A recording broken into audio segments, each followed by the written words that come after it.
Welcome back. Canadians have watched the Canadian dollar tumble to less than 71 cents US recently after weak employment data on Friday appeared to cement predictions for a 50 basis point rate cut by the Bank of Canada tomorrow. Our next guest believes the loonie could decline further versus the US dollar. He's a longtime currency expert. Shaun Osborne is Managing Director and Chief FX Strategy at Scotiabank. Thanks, Shaun, as always, for coming in. My pleasure. You're in the half percentage, the 50 basis point rate cut camp. Were those numbers on Friday, those employment numbers, were they the last straw, perhaps? I think it certainly gave the bank enough reason to go 50 basis points. There was quite a mixed bunch of data in that employment report. Good full-time job gains, but mostly government jobs. But I think the jump in the unemployment rate and the decline in wage growth, I think, gives the bank the justification to go 50 basis points. It's pretty much priced into the market at this point, so I think it'd be unusual for the bank not to take that opportunity and endorse those market expectations. I'm just going to check in when you talk about it being priced into the market. I'm going to get an up-to-the-moment view of the overnight index swaps market, now pricing in an 80% chance of a 100% chance of 25 basis points and 80% chance of a further 25 basis points. In other words, the market is pricing it in. Yeah.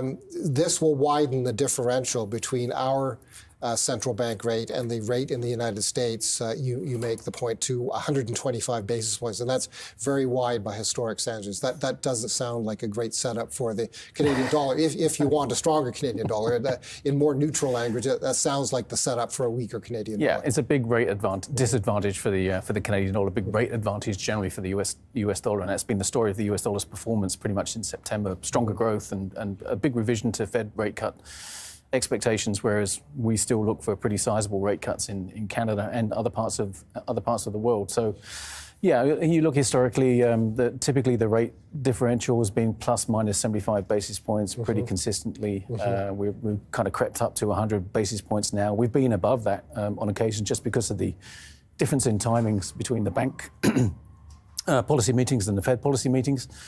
But a 50 basis point cut tomorrow, and expectations of only a 25 basis point cut from the Fed next week. Right. That gets that, solidifies that 125 basis point differential, I think. You say, however, that you expect that differential to narrow significantly, but perhaps not until the end of 2025 or even early in 2026. What are the dynamics of that spread narrowing? So the Bank of Canada has made pretty good progress towards neutral. With the 50 basis point cut tomorrow, we get the overnight rate down to 3.25%. That's more or less the top of the range that the bank has assessed as being the sort of broad range for their assessment of neutral. The Fed still has quite a long ways to go. So the Fed funds target rate of 4.75% currently. The Fed still has quite a ways to go to catch up. We expect that's probably going to happen more in 2025, but it's going to be a relatively slow process. So essentially, the Fed will start to catch up to the bank as we get into next year and late next year especially. And we expect that policy gap will narrow back to something that's a bit more customary, 50 basis points or so by the end of our forecast period.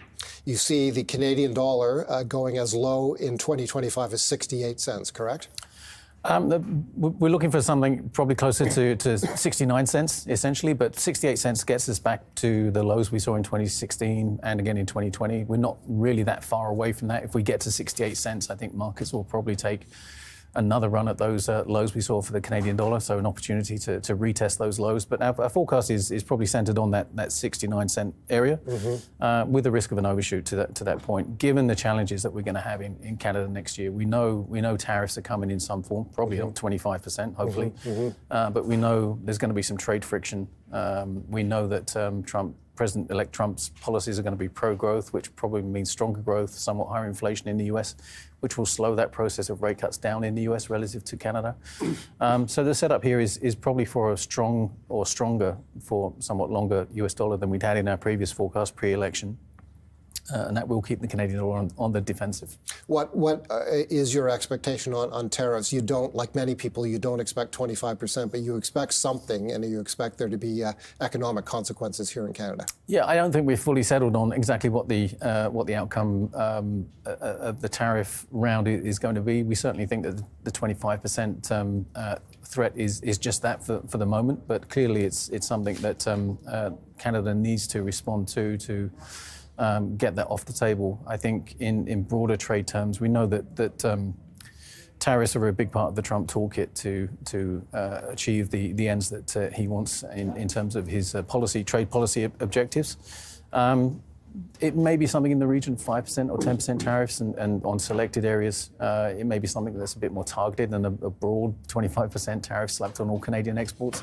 But tariffs are going to be part of the landscape for next year. We know that. That's very, very likely. It's just the scale, the sequencing, and the sectors that these tariffs are going to fall on. It's a big unknown at this point. Shaun?